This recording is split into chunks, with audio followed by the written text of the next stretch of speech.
ये है चाहते कि आज रात के एपिसोड की शुरुआत होगी सुलोचना और प्रशा के साथ। प्रशा यहाँ पर बिना देखे सारांश के स्केटबोर्ड पर पैर रखेगी और वो फिसल कर गिर जाएगी।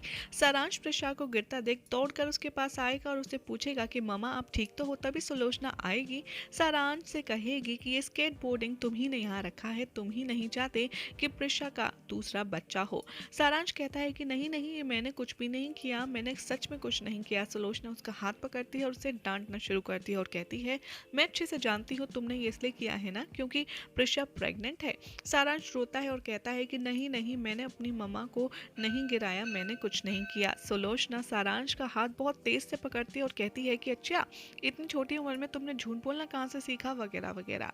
प्रशा उठती है, सारांश का हाथ उसे छुड़ाती है और कहती है कि आप उसके साथ इस तरीके से व्यवहार क्यों कर रही हैं।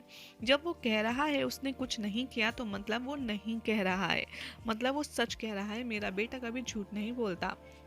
प्रिशा यहाँ पर सुलोचना का हाथ पकड़े होती है और जैसे ही सुलोचना रुद्राक्ष को आता देखती है वो अपने आप गिर जाती है और चीखने लगती है, कहती है कि प्रिशा तुमने मुझे धक्का क्यों दिया, धक्का क्यों दिया।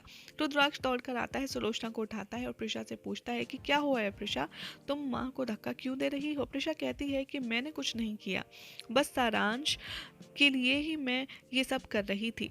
रुद्राक्ष उसे चिल्ला रहा है और तभी प्रिशा कहती है कि तुम्हारी माँ सारांश को लापरवाह होने के लिए इतनी बुरी तरीके से ट्रीट कर रही थी ना। सुलोचना तभी कहती है कि नहीं नहीं रुद्र, मेरी वजह से तुम प्रिशा को मत चिल्लाओ। प्रिशा कहती है कि इन्होंने सारांश के साथ सबसे ज़्यादा बदतमीजी की और मेरे लिए सारांश पहली प्रायोरिटी है और हाँ, मैं प्रेग्नेंट नहीं हूँ।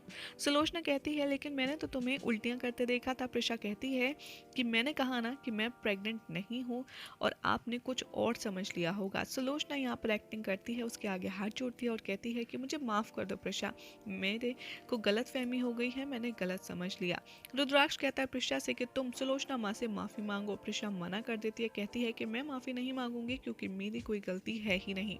सुलोचना कहती है कि मुझे प्रिशा की माफ़ी नहीं चाहिए, लेकिन मेरी वजह से तुम दोनों लड़ाई झगड़ा मत करो। उधर शारदा भी देख रही होगी ये सब कुछ। शारदा प्रिशा को समझाती है कि रुद्राक्ष इस तरीके से बिहेव क्यों कर रहा है। प्रिशा ने जो कुछ देखा पब में सुलोचना के बारे में वो सब कुछ बताते हुए कहती है कि आई एम श्योर माँ कि वो कुछ ना कुछ ज़रूर छुपा रही हैं। शारदा यहाँ प्रिशा का साथ देती है लेकिन उससे कहती है कि तुम्हें सुलोचना से माफ़ी मांगनी चाहिए क्योंकि रुद्राक्ष की वो बायोलॉजिकल मदर है और उसको इतने दिन बाद वो मिली है। रुद्राक्ष यहाँ पर प्रिशा के बिहाफ पर सुलोचना से माफ़ी मांग रहा होता है, तभी प्रिशा आती है और उनसे माफ़ी मांगती है। उधर सारांश ये देखकर बहुत ज़्यादा रोएगा और प्रिशा उसके पास जाएगी और कहेगी कि तुम क्यों रो रहे हो। तभी प्रिशा से कहेगा सारांश कि मुझे माफ़ कर दो मामा, लेकिन मैंने वो स्केटबोर्ड वहाँ पर नहीं रखा था जैसा कि सुलोचना दादी कह रही थी। प्रिशा कहती है कि मैं जानती हूँ बच्चा और तुम्हें रोने की कोई ज़रूरत नहीं है, मैं तुमसे दुनिया में सबसे ज़्यादा प्यार करती हूँ और यहाँ पर ये दोनों हक करेंगे। प्रिशा यहाँ पर रुद्राक्ष से पूछेगी कि आखिर तुमने कुछ कहा क्यों नहीं सुलोचना माँ को जब वो सारांश को चिल्ला रही थी। रुद्राक्ष कहेगा कि वो सुलोचना माँ है, वो सारांश को डांट सकती हैं, उनका हक है, अगर सारांश कोई गलती करेगा तो वो डांट सकती हैं। प्रिशा कहती है कि लेकिन सारांश की गलती थी ही नहीं। रुद्राक्ष बहस नहीं करता और वो गुस्से में वहाँ से चला जाता है और गुस्से में जाकर अपने रूम में गिटार बजाने लगता है और बजाते बजाते वो अपनी उंगली को हर्ट कर लेता है। तभी माँ सोनिया आती है और उसके घाव लगी उंगली को अपने मुंह में डाल देती है और उस पर ट्रीटमेंट करना शुरू कर देती है और कहती है कि तुम्हें कोई भी प्रॉब्लम है तो तुम मुझसे अपनी परेशानी शेयर कर सकते हो। प्रिशा ये देखती है और उसे बहुत ज़्यादा बुरा लगता है। प्रिशा कहती है कि ये सब क्या हो रहा है। सोनिया कहती है कि रुद्राक्ष गिटार बजा रहे थे, तभी उन्होंने अपनी उंगली में मार ली। प्रिशा रुद्राक्ष का हाथ पकड़ती है और उसे वहां से ले जाती है। सोनिया सोचती है कि मुझे रुद्राक्ष के साथ रहना बहुत अच्छा लगता है।